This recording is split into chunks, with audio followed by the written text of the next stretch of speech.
bonjour. Merci de nous suivre sur Altiplano Open Research pour cette première inaugurale d'une série de webinaires que Carlos d'Aurignac d'Imagine Alpha vous offre toutes les 6 semaines. Il va vous en dire plus dans quelques instants. Carlos et moi, nous nous connaissons depuis un certain nombre d'années. On a tout de suite compris qu'on avait des choses extraordinaires à faire ensemble, à la fois par son expérience en matière de modélisation de facteurs de marché et économique, et de mon côté, avec l'offre Altiplano Open Research, qui a vocation à mettre en avant de manière très qualitative la recherche de gens très expérimentés, donc d'économistes, d'analystes très expérimentés, comme vous le savez déjà. Donc je laisse la parole à Carlos, qui va présenter cette session d'aujourd'hui, mais pour la mettre dans un contexte d'une série de sessions qui viendront et auxquelles nous serons ravis de vous convier. Bon, Toi, merci, merci François. Alors, c'est un grand plaisir et c'est un grand honneur d'être avec toi pour présenter cette première version. Donc, première version, qui dit première version, dit petite mise en perspective. Donc, on va commencer par une forme d'explication de la raison d'être en fait d'Imagine Alpha, avant de rentrer dans le corps de l'offre en détail de notre produit. Voilà, donc en fait, l'idée d'Imagine Alpha, c'est de mettre ensemble 3 éléments importants du processus d'investissement, en fait, du processus de recherche juste en amont du processus d'investissement, dans le processus d'investissement, juste avant l'allocation de portefeuille. Bon, c'est un process que j'ai construit après beaucoup d'années dans la buy side et aussi dans la sell side, notamment dans la culture anglo-saxonne, à New York et à Londres. Donc, d'entrée, pardonnez mes anglicismes, ce sera une common feature, comme on dit en français, de mes allocutions à l'avenir. Enfin, de toute manière, le langage des banquiers centraux, c'est un langage international qui emprunte beaucoup à l'anglais et beaucoup au français. Bon, alors, rentrons dans le vif du sujet. Imagine Alpha, c'est une offre qui repose sur 3 piliers. Un pilier qui vise à analyser la fonction de réaction des banques centrales en fonction par rapport au taux neutre, hein, qui vise dans un deuxième temps, c'est le deuxième pilier, de se projeter à 12 à 24 mois en fait, dans l'horizon de politique monétaire, comme le font les banquiers centraux pour anticiper les inflexions courtes du cycle. Et dans un troisième temps, c'est de capter les tendances, les signaux des tendances des marchés en enlevant en fait le bruit des oscillations de marché à travers une technique statistique qui permet en fait de transformer ce bruit marché en signal marché et d'utiliser le signal marché comme supplément dans notre processus d'analyse et de recherche. Voilà. Donc, à l'occasion de ce premier rendez-vous, on va regarder d'abord on va passer en fait en détail le premier pilier, c'est-à-dire en fait le pilier qui vise à définir le taux neutre pour un banquier central. Alors, cette approche en fait, assez innovante, était partie en fait d'une constatation il y a quelques années, 2 à 3 ans, même plus, hein, le temps passe vite, donc ça remonte à 2020, c'était pré-Covid, 2019-2020, c'était pré-Covid, et en fait la réflexion visait en fait à essayer de nous aider à l'époque à comprendre les problèmes en fait dans lesquels l'écueil dans lequel se trouvaient les banques centrales, qui essayaient en fait de faire remonter le taux d'inflation, qui était en permanence sous l'objectif d'inflation, afin voilà, enfin, en fait, d'essayer de trouver en fait un échappatoire en fait au problème de sous-performance en fait. Donc l'idée en fait qui a été la nôtre, ça a été de s'atteler en fait à une compréhension du taux R-star, du concept en fait de R-star qui est le taux réel neutre, et d'essayer d'en extraire un signal pour la politique monétaire. Donc, avant de rentrer dans avant de spécifiquement en fait d'analyser comment les banques centrales sur ces 3 derniers jours comment est-ce qu'elles ont produit de la politique monétaire, on va essayer de regarder comment est-ce elles organisent en fait leur réflexion autour du taux neutre. Et comment en fait Imagine Alpha permet d'aider à ce processus de compréhension de la politique monétaire par rapport à ce taux neutre.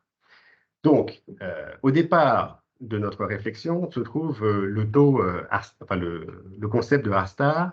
Ce concept, en fait, pendant des années, il a été analysé, il a été observé qu'il ne cessait de baisser, et c'était la raison principale, en fait, hein, c'était la raison principale de l'incapacité des banques centrales pendant la décennie des années 2005 à 2020 d'arriver à maintenir un taux d'inflation à leur objectif.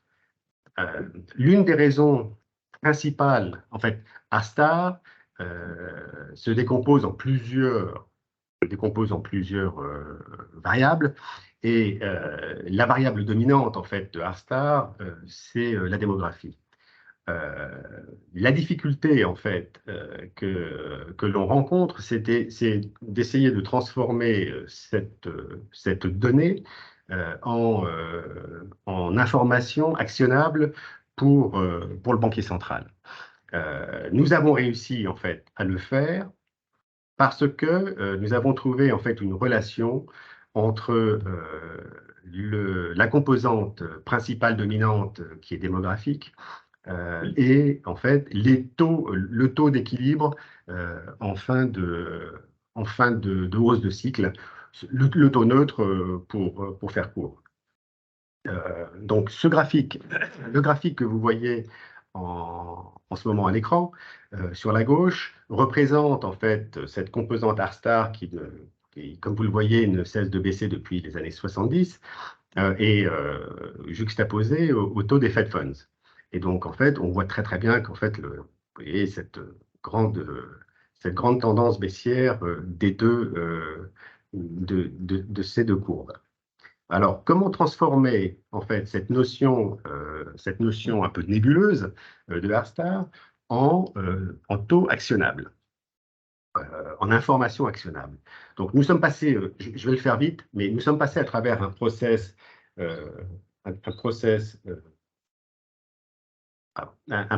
de décomposition qui nous a permis en fait de transformer, d'extraire, comme je disais, d'extraire le rythme en fait la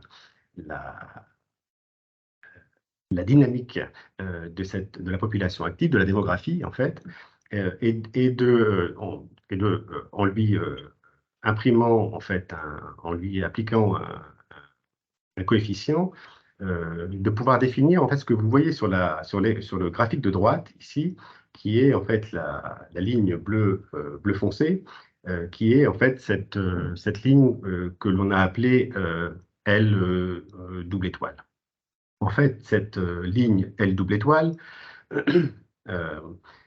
permet en fait de définir avec une variable qui n'a rien à voir avec le marché, qui n'a rien à voir avec les taux d'intérêt, permet de définir en fait les points qui ont été marquants pendant les 50 dernières années, qui ont été les bornes en fait importantes de la fin des cycles de taux d'intérêt, comme vous le voyez. Les Fed Funds ici en rouge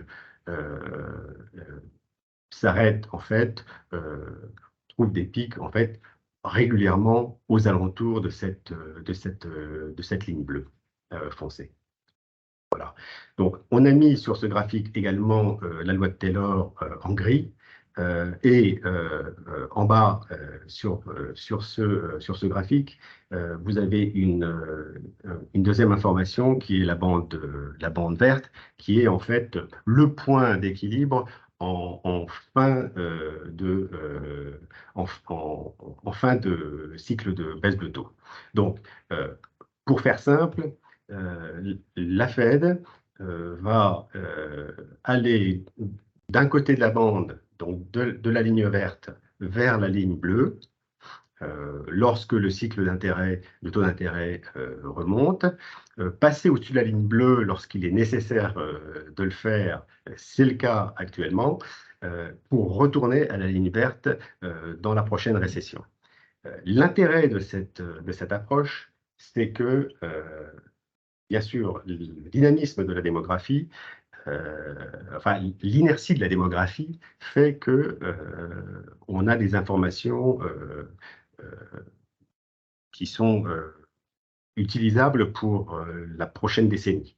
Et donc, en fait, d'ici la fin des années 20, début des années 30, on peut tabler sur une dynamique de la démographie qui nous permet d'avancer que le taux neutre, nominal, ne sera pas beaucoup plus élevé, mais sera légèrement plus faible à l'horizon 2030. J'en veux pour preuve, en fait, ce qui est récemment, une étude récente du président de la Fed de New York, Dan Williams, qui montrait que, eh bien, malgré ce qui pouvait être dit ici et là, que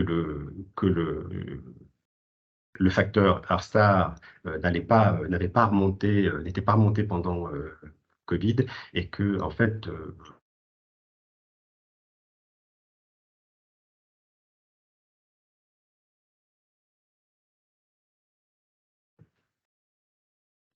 et donc de calibrage de la fonction de réaction de la Banque centrale,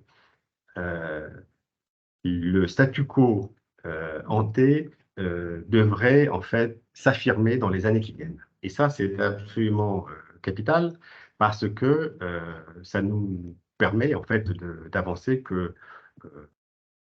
les politiques monétaires n'ont pas nécessairement besoin d'être transformées d'une façon structurelle à un horizon lointain, mais doivent être adaptés pour répondre en fait à des moments inflationnistes ou des inflationnistes qui sont beaucoup plus locaux que structurels. Parce que structurellement, il n'y a pas eu réellement de changement dans l'économie et dans la dynamique de l'économie. Alors, pour que ce soit utilisable par nos clients, nous avons donc transformé ce concept de L star, L étoile, en proxy. Mais la question était de savoir comment est-ce qu'on allait pouvoir utiliser ce taux d'intérêt, enfin, cette information, pour en définir un taux d'intérêt, enfin un benchmark utile.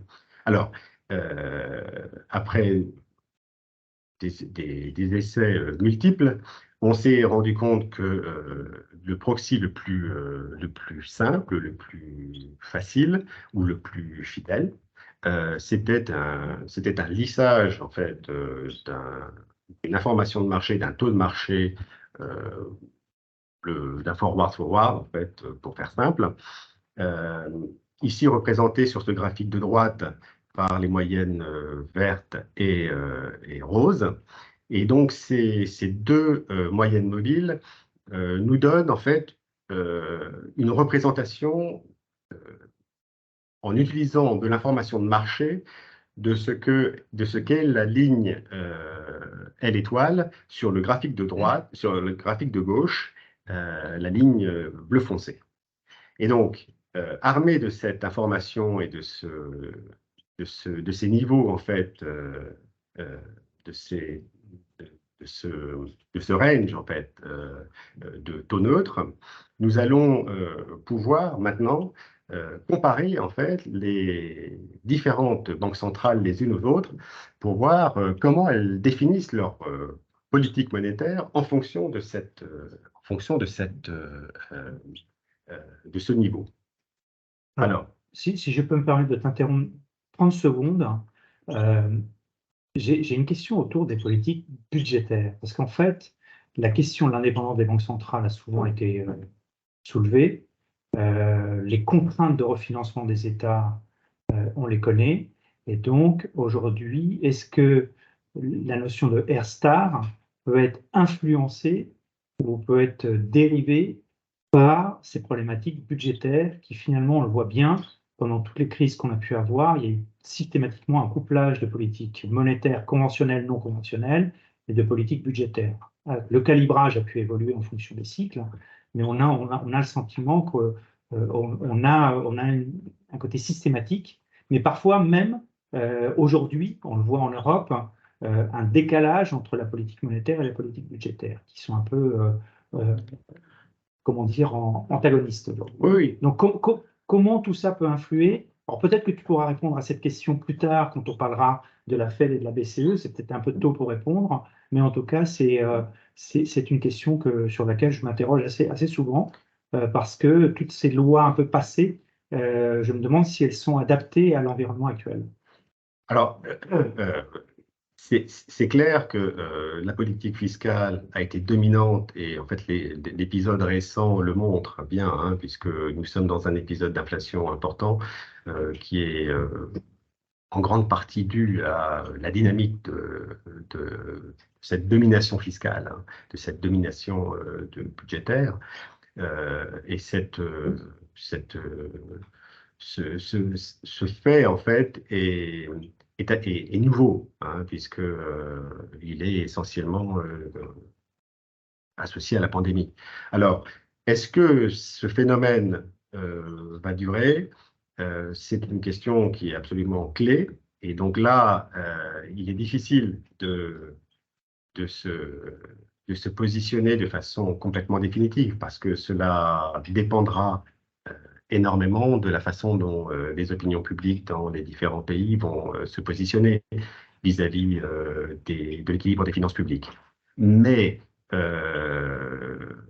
dans le cas où il y a un retour à une forme, entre guillemets, d'orthodoxie budgétaire, peut-être pas dans le même esprit que celle qui avait place avant la pandémie et qui, pour, par exemple, la zone euro, était entourée par le pacte de stabilité, hein, qui revient en fait sur le devant de la scène. Pour ce qui concerne les pays comme les États-Unis, la question reste ouverte parce qu'on voit bien qu'il y a eu un décrochage très important à partir de 2017 sur l'approche que ce pays a eue vis-à-vis de sa politique budgétaire, avec une relance fiscale au moment où l'économie était plutôt sur une pente ascendante et que l'output gap était probablement déjà complètement clos. Ce qui n'a pas arrangé les choses, bien sûr, lorsque, pendant le Covid, pendant la pandémie, il a fallu déployer un safety net qui n'existe pas naturellement aux États-Unis. Donc, en fait, effectivement, cette domination fiscale, budgétaire, c'est vraiment un des sujets très très important et stratégique dans l'avenir, et notamment en fait un des enjeux principaux de ce qui va se passer pendant l'élection présidentielle. Et à ce titre, en fait, on a une, on a quelques idées sur le contexte dans lequel se tiendra ce débat. Donc, à moins qu'il y ait un complet changement de la façon dont est abordé le paradigme de l'orthodoxie budgétaire dans les pays que nous allons visiter, et qui se traduirait en fait par d'énormes mouvements sur les devises, par exemple. Hein. Donc, hors ce genre de risque, en fait, de tel risque, le scénario central, c'est pour un retour vers des politiques beaucoup plus modérées. Dans ces cas-là, ce concept du R-star et du L-star garde tout son à-propos. Donc aujourd'hui, qu'observons-nous? On parle en fait de la Fed et de la BCE qui se sont réunis récemment.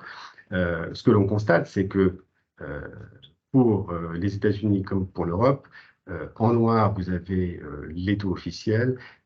Les taux officiels sont largement au-dessus, rien de nouveau là, mais on voit que ces taux officiels sont très très au-dessus, beaucoup plus qu'ils ne l'ont jamais été, notamment sur les 30 dernières années.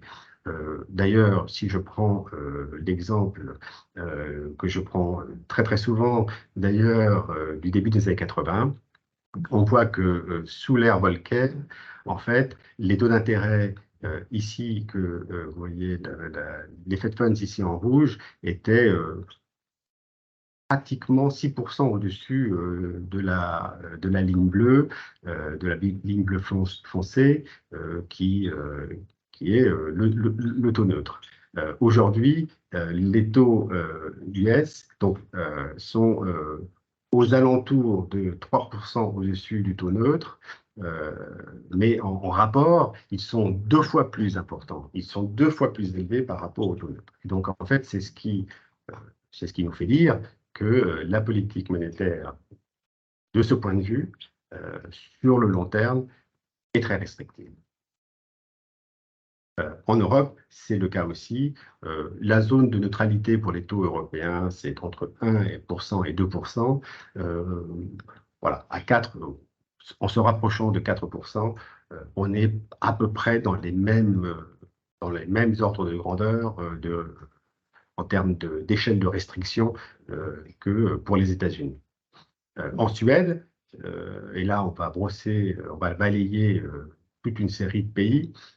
Pour ce qui est de la Suède, le taux neutre est entre 1 et 1,4.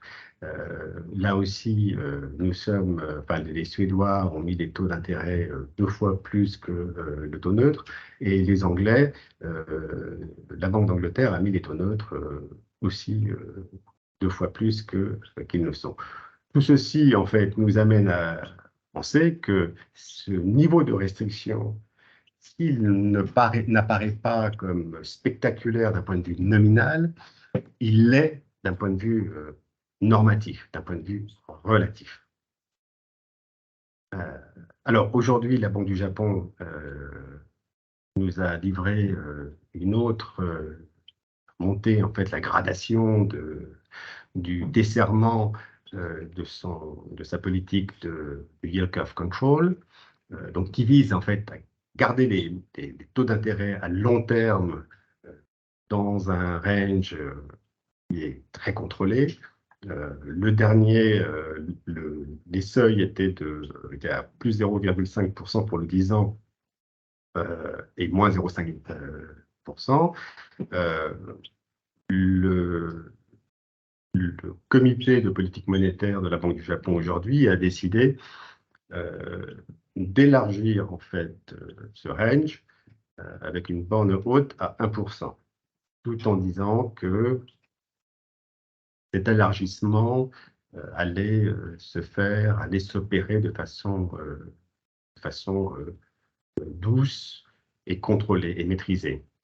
Il n'en reste pas moins que c'est quand même un signal de transformation de la politique monétaire et de réveil en fait de cette politique monétaire avec un élargissement du range. Alors, Ce que l'on voit. pardon, excuse-moi, mais selon toi, qu'est-ce qui fait que cette Banque du Japon, qui était un peu le marginal de la bande jusqu'à cette déclaration qui n'est pas complètement explicite, mais qui est moyennement ambiguë, qu'est-ce qui fait que la Banque du Japon est en train de implicitement, pas vraiment explicitement, basculer vers ce que font tous les autres finalement, parce que on voit bien sur ton graphique que la Banque du Japon est un peu à l'écart par rapport à ça.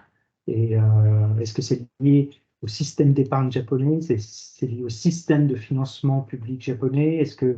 Comment tu expliques ça? Alors, c'est assez simple. En fait, c'est le niveau d'inflation qui est revenu à une jauge qui est beaucoup plus normale. Alors, ce sont peut-être des phénomènes transitoires, pour utiliser un terme qui est un peu connoté, mais il n'empêche que c'est difficile pour la Banque centrale de ne pas réagir à cette situation. Et donc, on comprend en fait elle amène petit à petit le marché à comprendre cette nouvelle réalité. Elle est quand même très très prudente et bien qu'elle ait une bonne volonté en termes de normalisation et d'essayer de se rapprocher des autres banques centrales du G3 ou du G7, on voit quand même sur ce graphique que, quoi qu'il arrive, le taux neutre au Japon va rester très bas pendant très longtemps. Donc, qu'il y ait un écartement de la zone d'intervention de la Banque centrale jusqu'à 1%, ce n'est pas une très grande surprise et ce n'est pas d'ordre à déstabiliser réellement les marchés. D'accord. Enfin, On a vu que les US baissent un tout petit peu, voilà. mais ça risque de ce sont des équilibres qui vont se retrouver. Et donc, pendant des périodes de transition, effectivement, le signal peut être, ou l'ambiguïté autour du signal peut amener de la volatilité. Cette volatilité, elle sera accompagnée par de la guidance.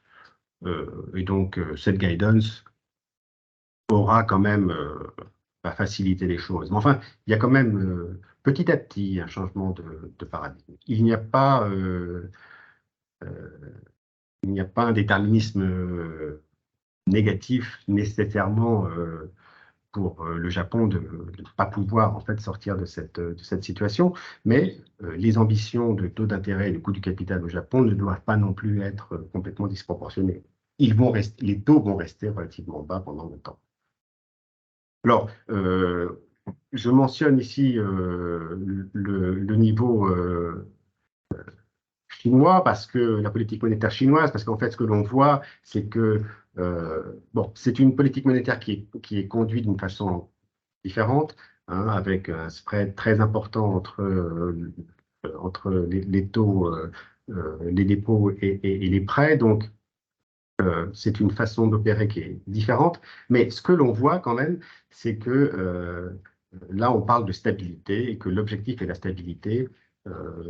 Il n'y a pas réellement, en fait, on ne peut pas vraiment appliquer ce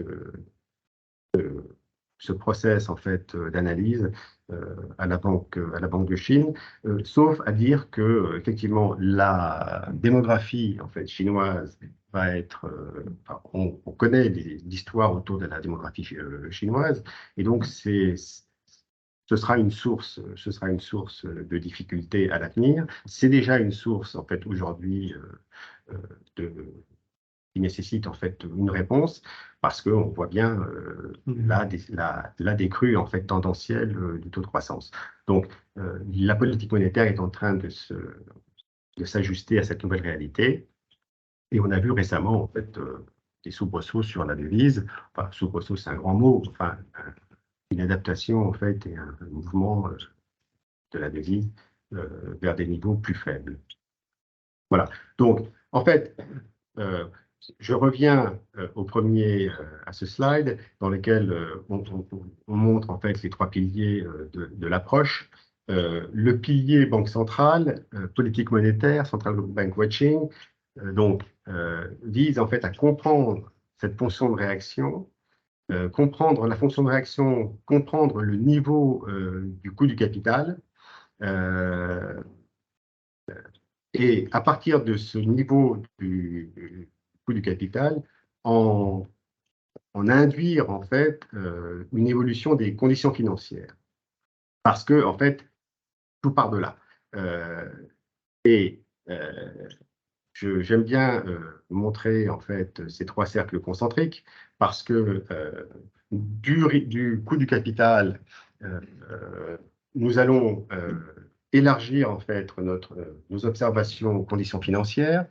Les conditions financières, elles, vont dicter, avec des effets lagués, vont dicter, en fait, les évolutions du cycle à 12-24 mois. Et au-delà, impacter les attentes des marchés qui vont se positionner sur la courbe des prix, courbe des forwards, et donc nous renvoyer, en fait, des signaux très très importants.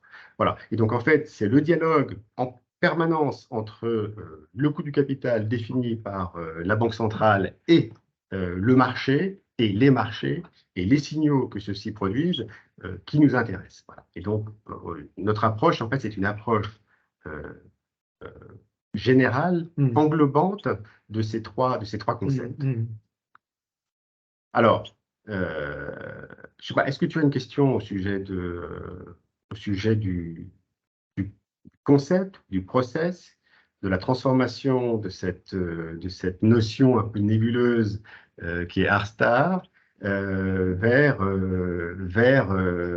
Non, ça me semble assez limpide parce que en première approche, tu as trois piliers, mais il ne faut pas les considérer comme des piliers slash silos, mais comme des liens naturels, comme tu le dis, entre le coût du capital, donc le taux sans risque, qui implique le coût du capital sur l'ensemble des classes d'actifs, que ce soit sur l'equity, sur le crédit, sur les souverains, les conditions de marché, donc les conditions financières de marché, c'est un élément fondamental parce que c'est la courroie de transmission donc vers le crédit, vers les spreads, vers la valorisation. C'est le passage du duration trade au value trade qu'on a pu avoir fin 2021.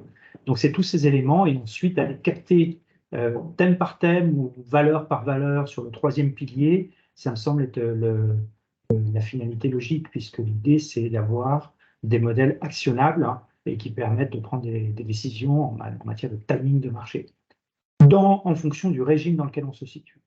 Et ça, c'est très important. Les changements de régime sont peu fréquents. Et l'idée, c'est à l'intérieur d'un régime, voir comment les acteurs sur les différentes classes d'actifs peuvent se comporter et peuvent avoir des tendances. Donc ça, pour moi, dis-moi si j'ai mal compris, mais c'est vraiment la finalité de ces trois piliers. C'est tout à fait ça. Donc maintenant, on va rentrer dans le vif du sujet. En fait, puisqu'on refera le même exercice dans 8 semaines maintenant, donc l'idée, en fait, ce sera de revisiter ce concept en rentrant peut-être dans le détail du deuxième pilier et sur les inflexions du cycle à l'horizon 2024, parce que là, on sera en position de pouvoir être plus définitif sur les oscillations du cycle court. Mais on va rentrer dans le détail de ce qu'a produit la Banque centrale américaine, la Fed, pour essayer de définir, en fait, ce qui va se passer, en fait, entre cette décision et la fin du mois de septembre. Donc, avec Jackson Hole entre-temps. Avec Jackson Hole entre-temps. Jackson Hole qui est en général une excellente occasion pour présenter des papiers et des papiers qui sont structurants. Il y avait quelques années, il y avait eu ce papier sur les différentes étoiles, les R-star, U-star, qui avait été présenté par Jérôme Powell. Bon, cette année, apparemment, il s'agirait de stabilité macroéconomique. Bon, on verra ce qu'il en sort. Oui, oui. On verra ce qu'il en sort. En tout cas, d'ici le prochain meeting, il y aura 2 chiffres de l'emploi, 2 chiffres d'inflation, plus un autre chiffre qui est aussi sur l'inflation, enfin, l'inflation des salaires, en fait, du coût de l'emploi, le ECI, qui est une série statistique qui est très suivie. Voilà, ces 5 informations clés vont définir ce qui se passera au mois de septembre. En tout cas, pour l'instant, ce que la Fed avait annoncé pour le meeting du mois de juin, enfin au meeting du mois de juin, c'est-à-dire une hausse en juillet et peut-être une hausse en septembre, reste encore ouvert, reste encore d'actualité, pour la simple raison que, enfin, c'est pas la raison, mais enfin, disons que Jérôme Powell avait, dans la conférence de presse, avait expliqué que bah, grosso modo, il y avait une possibilité de continuation. Enfin, si on n'avait pas compris, c'est que c'était du 50-50 sur septembre. Voilà. OK. Donc, bon, on reprend le même graphique. Ici, c'est un autre graphique qui me semble intéressant parce qu'il il nous permet de comparer en fait les Fed Funds qui sont ici en jaune avec les dots, les fameuses dots qui sont présentées tous les trimestres. Et au meeting du mois de juin, la première dot était à 5,62, c'est-à-dire qu'en fait, elle nous donnait déjà en fait l'information hein, qu'il y avait une probabilité de faire une autre hausse au 4e trimestre, fin du 3e trimestre et au 4e trimestre. Donc, le marché va jouer avec les probabilités de cet événement. On voit qu'en fait, pour l'instant, le marché n'est pas complètement. Enfin, le marché est ambivalent parce qu'il il a intériorisé le fait qu'il y aura des baisses de taux en 2024, mais le moment, en fait, pour créer en fait, les conditions de jouer ces baisses de taux n'est pas encore forcément venu. Et c'est ce qui rend en fait la situation actuelle un peu difficile pour nombre de participants dans le marché. C'est cette question, ce problème d'horizon en fait. Tout le monde est focalisé sur le pivot, sur l'arrivée en fait d'un retournement, mais la question du timing reste ouverte. Or, nous avons des instruments, en fait, on pense qu'on a l'instrument idéal pour répondre à cette question du timing. Donc, cette question du timing, on peut voir que le marché est en train de, sur la gauche, sur le graphique de gauche, commence à vouloir montrer en fait une baisse de taux autour de la fin de l'année 2023, début de l'année 2024. C'est la conséquence en fait du communiqué de la Fed de septembre. C'est une conséquence peut-être un peu hâtive. Enfin, en tout cas, c'est comme ça que le marché a interprété ces déclarations. Donc, je reviens à mes 3 piliers.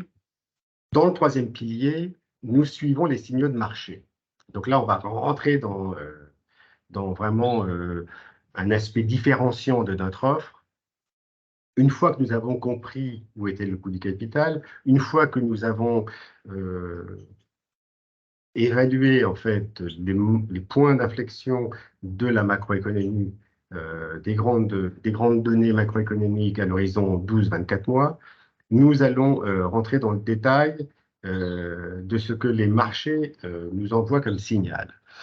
Alors là, je prends un taux de swap pour illustrer. Donc, ce sont des graphiques, c'est une série de graphiques qui utilisent un concept qui s'appelle Alpha Enigma que j'ai développé au cours des 15, 20 dernières années, qui vise en fait à utiliser le mouvement des marchés et les oscillations de marché comme on recruterait en fait un analyste stratégiste complice. Voilà.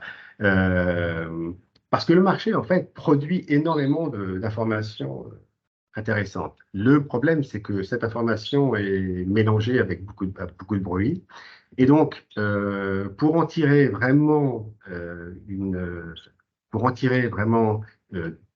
de l'information qualitative, pour en tirer un signal, il faut travailler autour de ces oscillations, autour de ce bruit, de l'enlever. Mais une fois que, et donc c'est ce que Alpha Enigma essaye de faire et arrive. Donc, précisément, en fait, ce que l'on observe sur ce graphique, c'est que le swap 3 mois dans 18 mois, qui est en fait l'horizon de la politique monétaire, oscille d'une façon relativement peu chaotique. C'est-à-dire qu'en fait, il passe en tendance haussière, c'est pour des raisons qui sont liées à la guidance, qui sont liées en fait à ce niveau de taux d'intérêt neutre, qui sont liées aux aspirations de la politique monétaire. Bon, euh, il ne se retourne à la baisse que lorsqu'il y a réellement des événements importants. La dernière baisse notable, c'était en mars, c'était au moment des événements autour de SVB. En revanche, je considère que par exemple la baisse, les deux suivantes qui sont un peu minimes, sont négligeables. Eh bien, ce que l'on enfin, on voit que Là, on prend l'exemple de la dernière, pour toi, elle est négligeable. elle est négligeable parce que le mode est toujours un mode haussier, on est toujours en tendance haussière. Ouais. Euh, c'est d'un point de vue statistique, d'un point de vue quantitatif. On est toujours en mode haussier. Et donc, on voit qu'en fait, depuis un an, réellement, il y a eu une, deux, trois, quatre, cinq, six phases. 6 phases en un an, tous les 2 mois, il peut y avoir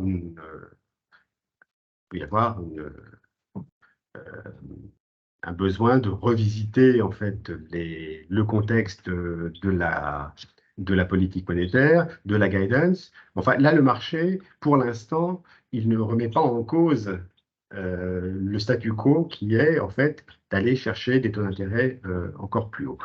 Alors, euh, alors que le marché à court terme, on l'a vu dans le graphique précédent, commence déjà à essayer de se positionner sur une inflexion au début de l'année prochaine.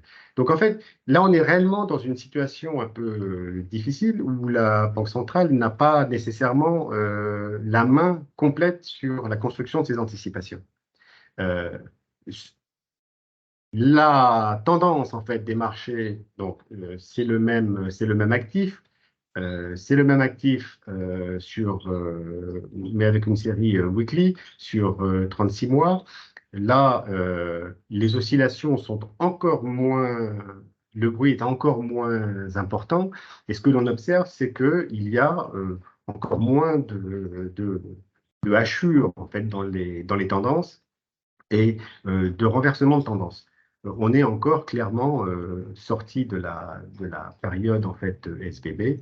Euh, le marché a encore des anticipations à la hausse. Donc, comment est-ce que comment est-ce qu'on peut gérer en fait cette dichotomie entre le signal court et le signal un peu plus long?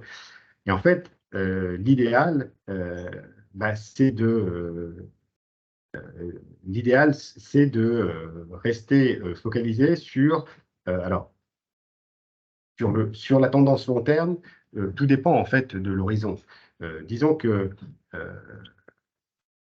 on en a souvent parlé, mais un acteur de marché qui connaît bien son horizon d'intervention sur les marchés, va, euh, va aller pour ce qui est en fait, va aller sur des horizons d'analyse des tendances qui lui est beaucoup plus qui lui est, qui est cohérent avec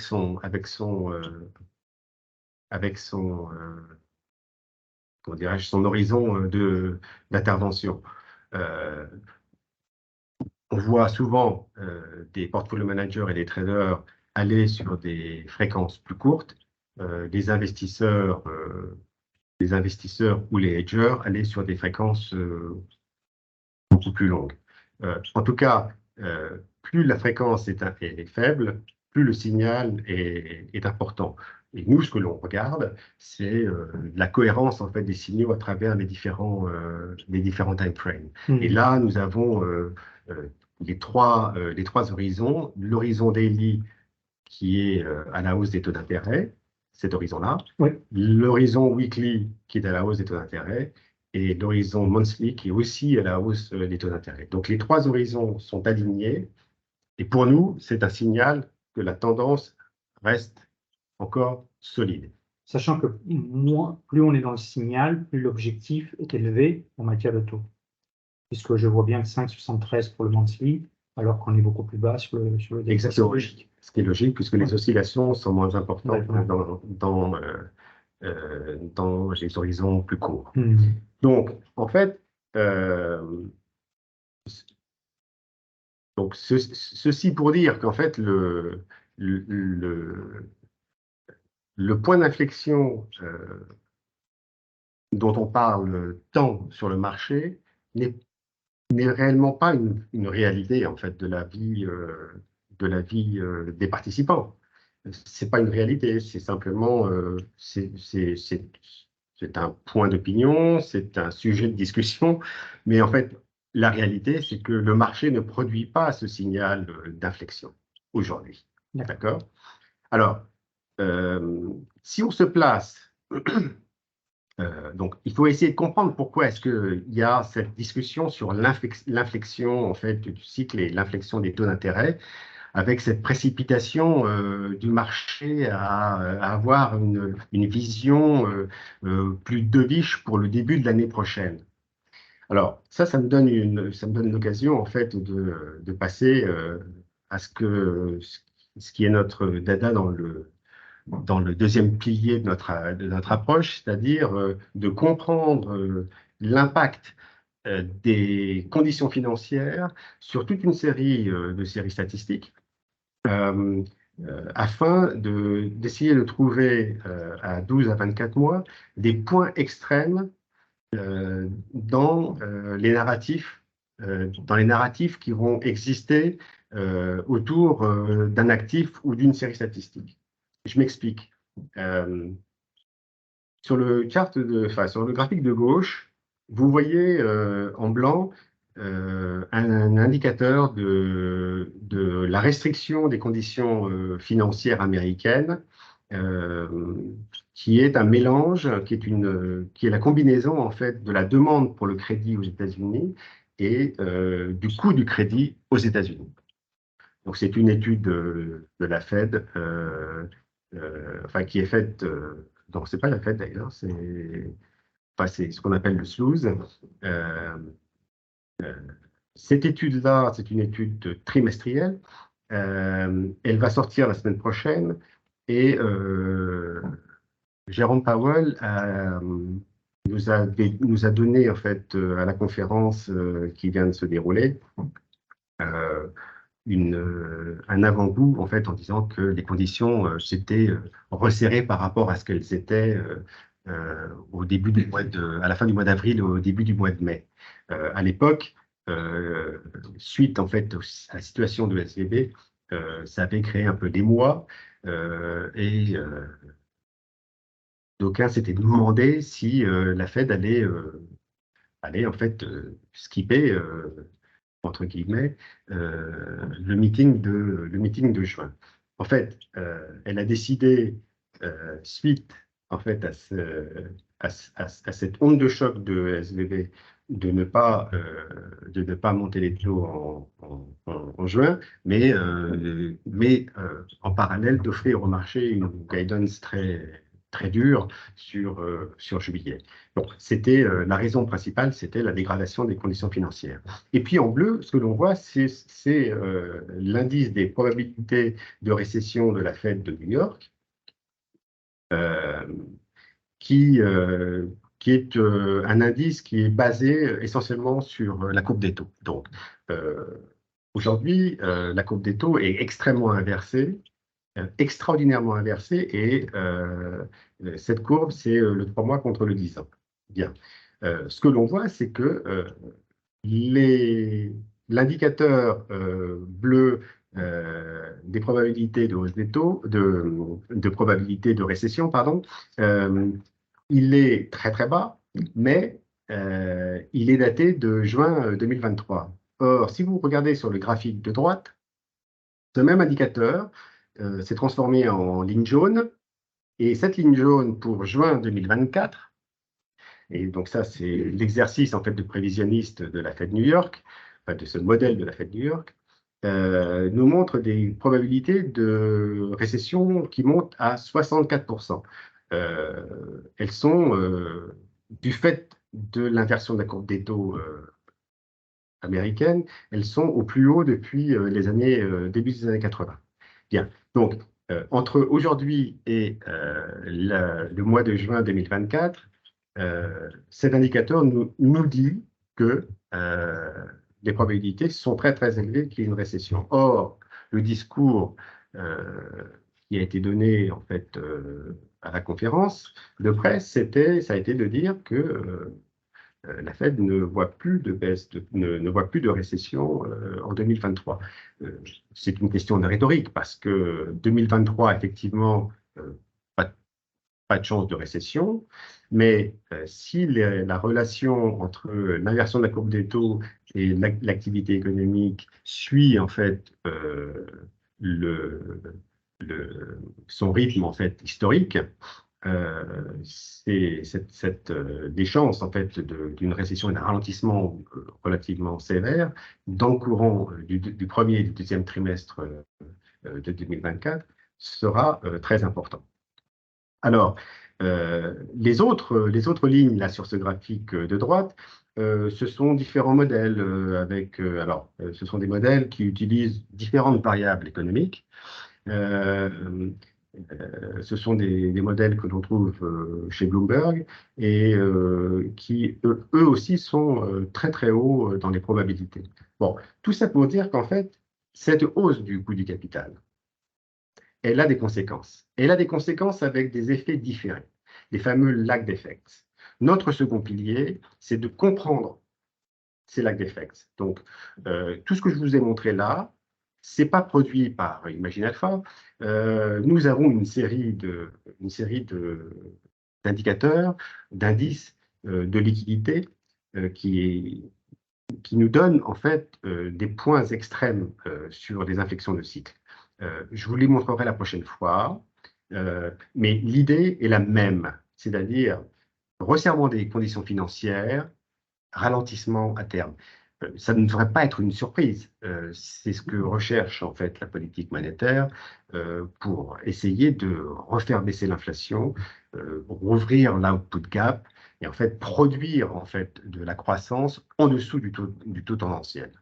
Bon, donc ça ne devrait surprendre personne et c'est naturellement en fait une respiration dans l'économie. Alors, ce qui est très étonnant, c'est que autant en tout début d'année, en fait, je fais allusion à l'indicateur de la Fed d'Atlanta qui s'appelle le GDP Now, c'est une sorte de nowcasting, Exactement. qui est assez intéressant et qui a toujours montré que les économistes étaient beaucoup trop pessimistes sur la croissance US en 2023, puisqu'en fait, l'idée, c'est pas de projeter, c'est d'être à l'instant. En tout cas, les économistes étaient tous, comme tu disais, très négatifs. Et le reste, hein, puisque en fait, la croissance moyenne ce qu'on appelle les 10 blue chips économistes aux États-Unis, elle a à peine au-dessus de 1% pour 2023. Mais le GDP Now, qui était très erratique, parce qu'il est publié toutes les semaines jusqu'à il y a un mois, et donc implicitement donné une vol macro qui a été relativement élevée et qui était un indicateur d'incertitude. Donc même si le niveau était élevé, le côté erratique pouvait laisser entendre qu'il y avait un risque de récession.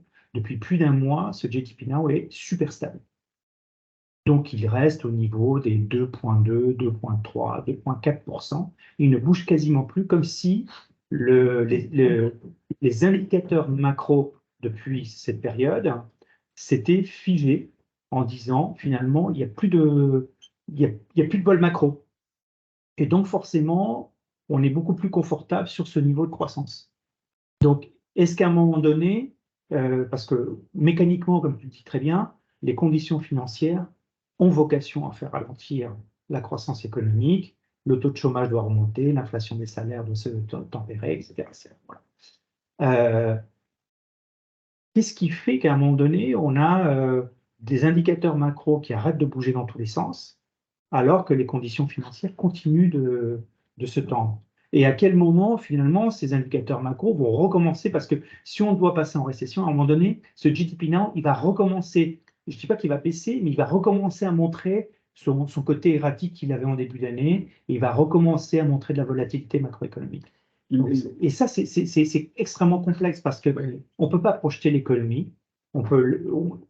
La Fed d'Atlanta le fait assez bien, elle peut la nowcaster, mais ça donne beaucoup d'informations.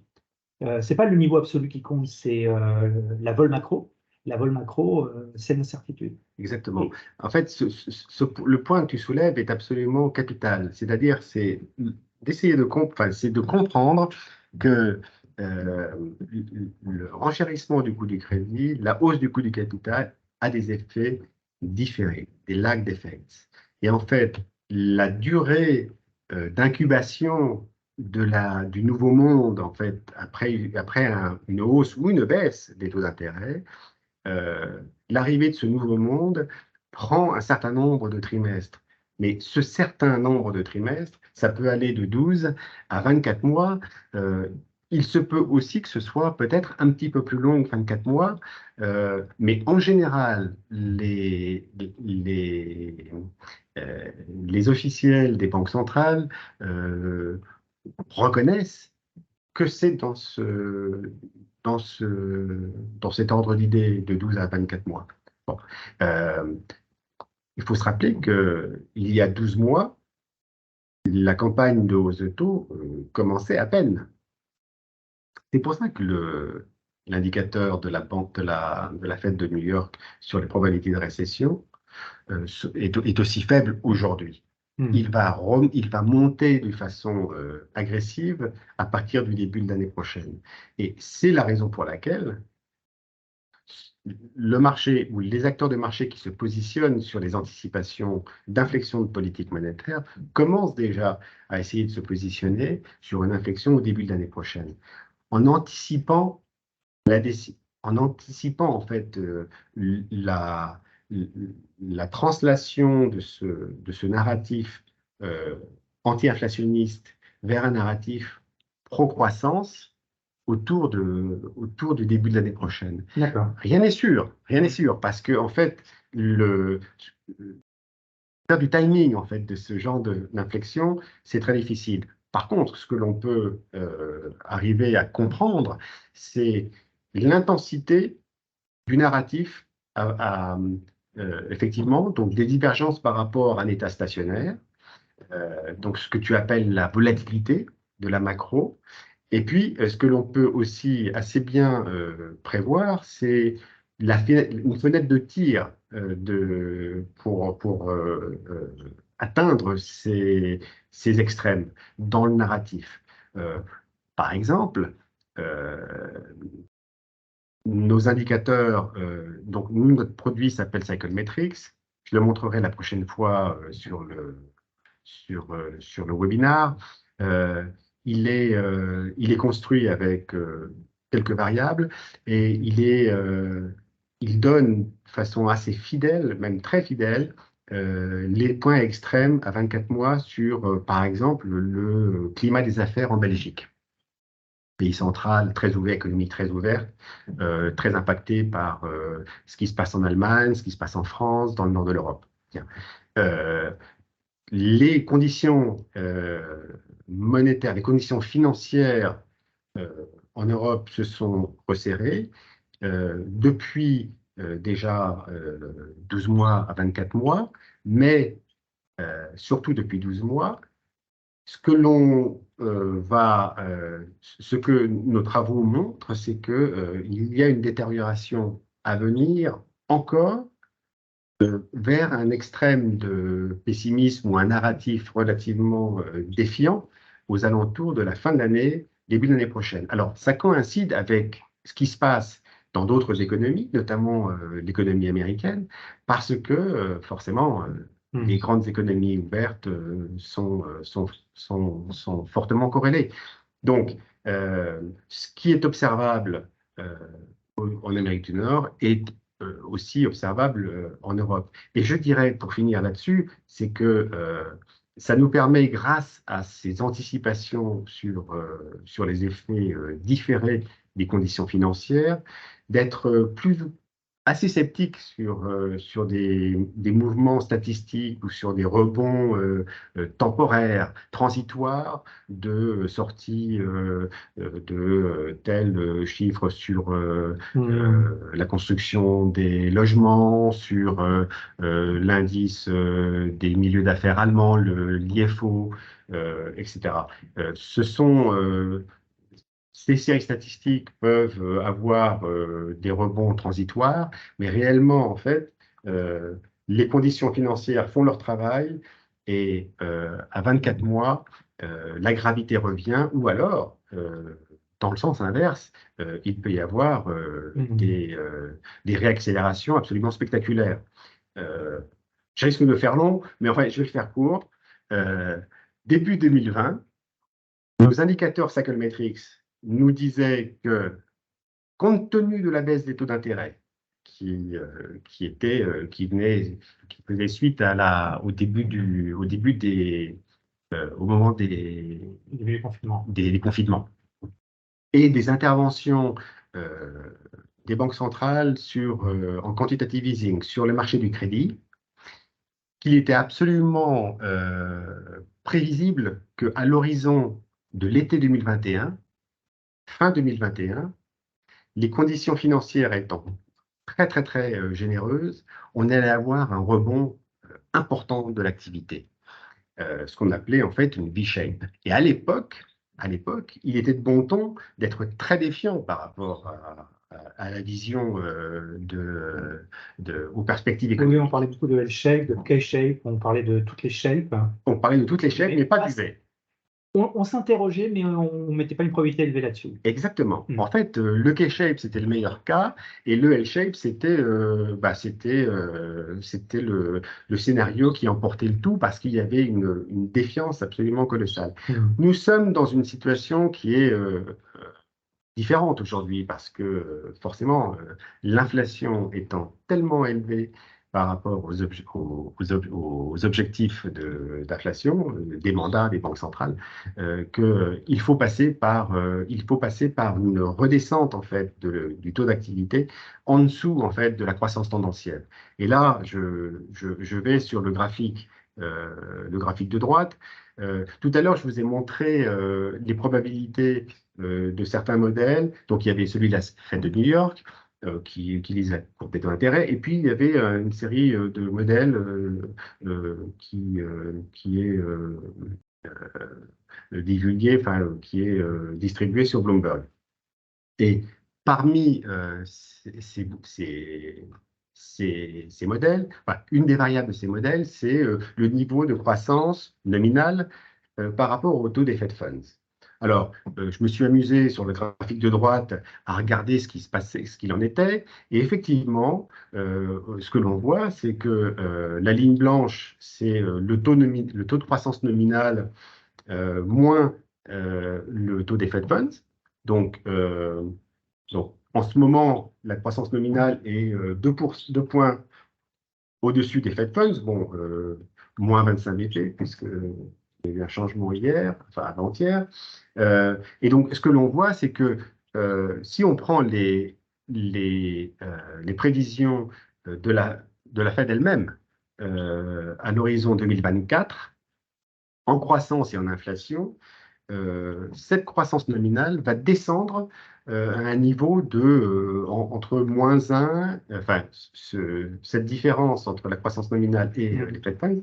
Donc, la croissance nominale va descendre 1 point en dessous des Fed Funds, voire 2 points en dessous des Fed Funds. Historiquement, lorsque la croissance nominale a baissé entre 1 point et 2 points en dessous des Fed Funds, les taux d'intérêt ont commencé un cycle baissier. D'accord. Alors, donc là, on a rajouté une couche de complexité. Donc, on a un marché qui commence à essayer d'entrevoir une baisse de taux assez rapidement, un point pivot. Et puis, on a d'un côté, c'est le marché qui regarde les Fed Funds. On a un marché qui regarde l'horizon politique monétaire, qui lui ne bouge pas. Hein. C'était notre swap tout à l'heure. On a vu que les tendances étaient toutes alignées dans tous les time frames, daily, weekly, monthly. Et puis là, on nous dit, mais attention, les probabilités de hausse, les probabilités de récession vont remonter fortement, et donc les prévisions de croissance nominale vont se tasser fortement par rapport au taux des Fed Funds. Et donc, naturellement, l'output cap va se réouvrir.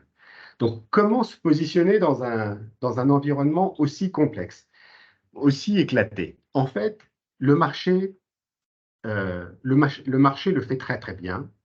Et s'il y avait un timer des grandes tendances en fait, macroéconomiques dans un horizon de 24 mois, j'utiliserais le taux 10 ans. Le taux à 10 ans, c'est ce que disait Alan Greenspan, il disait que c'était, que s'il y avait un prix sur Terre, le seul prix sur Terre qu'il regardait, c'était le taux 10 ans. S'il n'y en avait qu'un seul, et s'il avait droit qu'à une seule information, il voudrait avoir l'information du taux 10 ans. Bon. Alors, le monde a changé depuis, mais le taux 10 ans, effectivement, lorsque les tendances s'inversent et les inflexions de tendance, lorsqu'il y a des inflexions de tendance, en général, ce sont des moments où il faut vraiment se poser des questions sur les allocations. Aujourd'hui, le 10 ans nous dit, nous sommes en tendance haussière, que le target est aux alentours de 4,25, voire au-delà de 4,25. Bien. Donc ça, c'est cohérent avec ce que veut faire la Banque centrale dans la défense de son mandat. Bien. Mais nous, on veut savoir quel est le niveau en dessous duquel le marché dit vrai lorsque, dans la production de bruit, il décide en fait d'emmener le prix d'un actif, il décide d'emmener le prix de l'actif donné. Bien, ce niveau, c'est la ligne rouge. Cette ligne rouge est à 3,60, 3,50, 3,60. En fait, là, elle est à 3,60.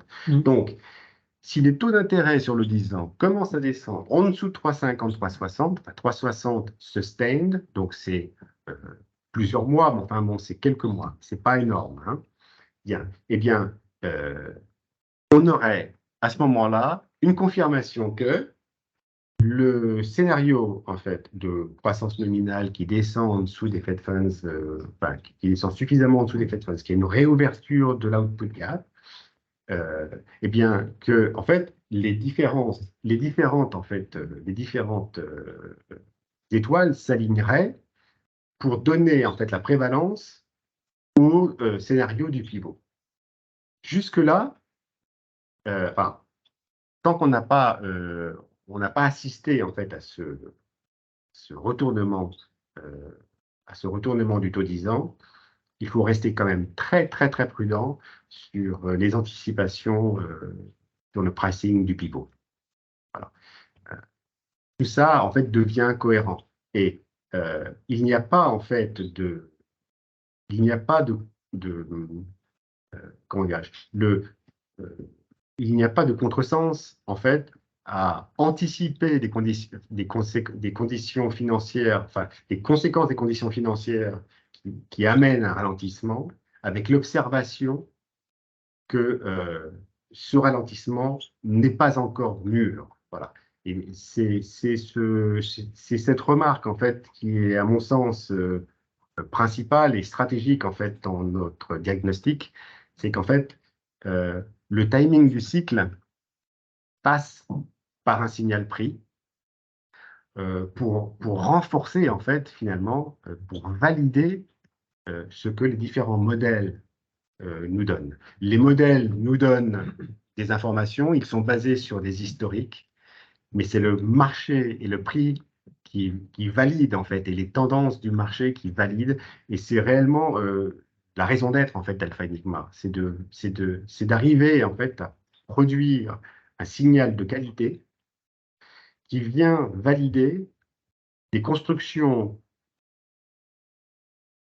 mélangeant, en fait, de la théorie et de la modélisation. Voilà. Et donc, c'est la puissance, en fait, de l'approche et de l'agrégation, en fait, de ces trois démarches qui amènent, en fait, la qualité du signal et de l'aide à la décision.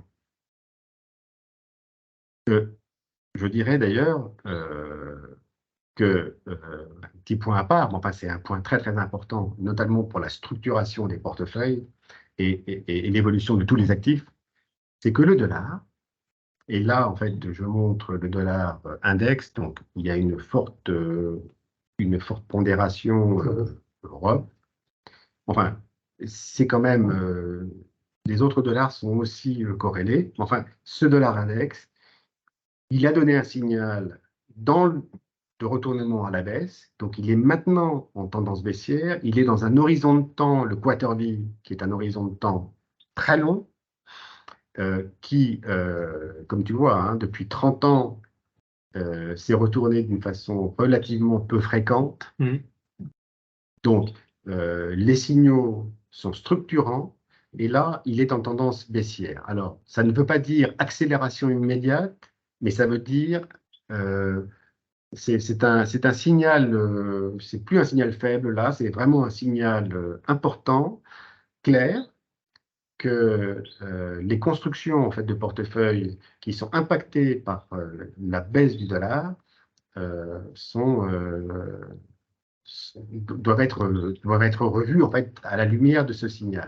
Et si on voit depuis le début de l'année des performances importantes, en fait, dans certains portefeuilles, notamment les portefeuilles qui ont été investis dans certaines devises de pays émergents, c'est pour cette raison, en fait, hein. Et donc, à l'avenir, il y a quelque chose d'assez structurant dans le fait que le dollar se soit donné, en fait, enfin, est passé, en fait, par un signal de tendance baissière. Parce que cette inflexion, elle est très structurante. Elle est structurante pour les prix de matières premières, mais pas que. Elle est structurante pour les flux de capitaux.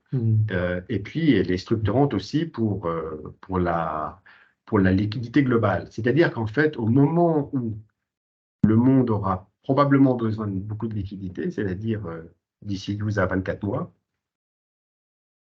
eh bien, cette liquidité, une partie de cette liquidité pourra être contribuée par une baisse du dollar. Voilà. Et donc, et comme tous les scénarios sont contrefactuels, j'annonce aussi, quand même, que on aurait tort de continuer, en fait, avec cette construction intellectuelle, hein, avec ce signal, si le dollar index repassait au-dessus de 1,08, 1,09. Voilà. Mais pour l'instant, Enfin, plutôt, oui, un 0, Oui, c'est ça. 0, oui. Ouais. Et pour l'instant, on est dans cette situation. Donc, euh, voilà, un ensemble assez disparate de signaux, mais qui font sens finalement. C'est continuation dans des taux d'intérêt qui sont plutôt orientés à la hausse, avec de plus en plus un œil sur l'inflexion des taux de croissance et de la macroéconomie vers un narratif de plus en plus négatif à l'horizon fin 2023, début 2024, et un changement de pied à venir qui peut-être est déjà annoncé par le mouvement dollar, mais qui n'est pas encore confirmé par le mouvement sur les taux d'intérêt Oui, à 10 ans. oui.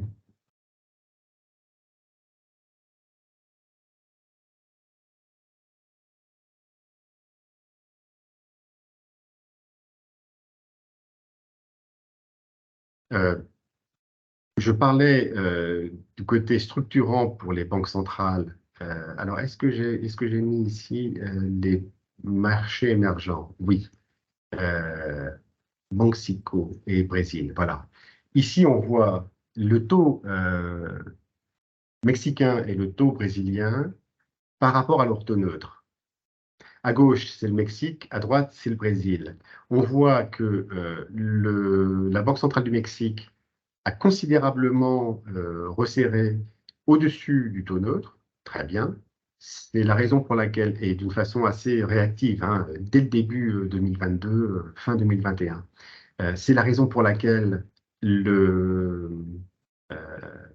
le peso mexicain est l'une des devises qui a le mieux performé depuis quelques mois. Euh, c'est la reconnaissance de cette posture, et de même pour la Banque centrale du Brésil. Dans un scénario de reflux des taux d'intérêt qui est, qui est déjà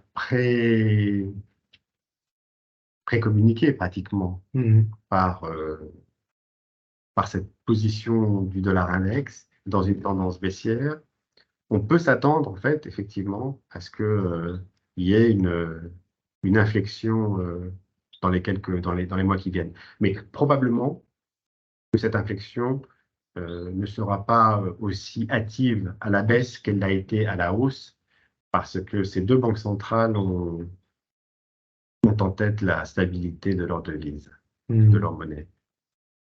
Donc, lorsque les conditions pour que les conditions en fait qui amèneraient la Fed à être en mode stable, voire commencer à penser à une baisse, à ce moment-là, ces banques centrales commenceront à changer la posture. Enfin, en tout cas, c'est la conjonction de ces taux d'intérêt très au-dessus du taux neutre, avec un dollar qui est rentré dans une tendance baissière de long terme, qui produit en fait Mhm. la performance en devise locale sur certains marchés émergents. Ce sont deux informations qui vont intéresser les gens spécialisés sur le secteur bancaire qui suivent Banco Bilbao, qui est très exposé au Mexique, et Banco Santander, qui est au Brésil. Et on pourra échanger avec nos analystes banques là-dessus, et je les interrogerai sur le comportement de ces banques par rapport aux politiques des banques centrales. Exactement. Alors, pour ce qui est de la Banque centrale européenne, un mot pour dire euh, rien de neuf réellement, sauf à dire que la détérioration des conditions financières, enfin, le resserrement des conditions financières et la détérioration des fondamentaux est peut-être en train de s'accélérer. Bon, donc, d'un point de vue de la restriction, on est sur des niveaux qui sont assez similaires au niveau américain, environ 2 fois le taux neutre, donc c'est très restrictif. Par rapport à l'anticipation du marché, je reviens sur le swap 3 mois, 18 mois, donc l'horizon de la Banque centrale. Eh bien, là aussi, le marché n'a pas encore décidé qu'il était temps de jouer l'inflexion de politique monétaire. Donc, le marché suit la guidance de la Banque centrale. On le voit sur notre graphique de tendance. Le 3 mois, 18 mois est en tendance haussière. Donc, pour l'instant, on reste sur ce scénario central. Parfait. Merci beaucoup, Carlos. Est-ce que pour la Banque centrale européenne, cela veut dire que septembre va être beaucoup plus intéressant que juillet? Ah oui, sans aucun doute. Septembre, c'est un meeting très très important parce que il va y avoir un forecast, donc des prévisions revues et corrigées, plus les différentes statistiques qui vont sortir, qui vont peut-être confirmer la bonne disposition de certains indices d'inflation au mois de juin. Donc, c'est très, très, très important. Et d'ici là, peut-être en fait une continuation de la détérioration. On a vu que les PMI en Europe étaient relativement faibles.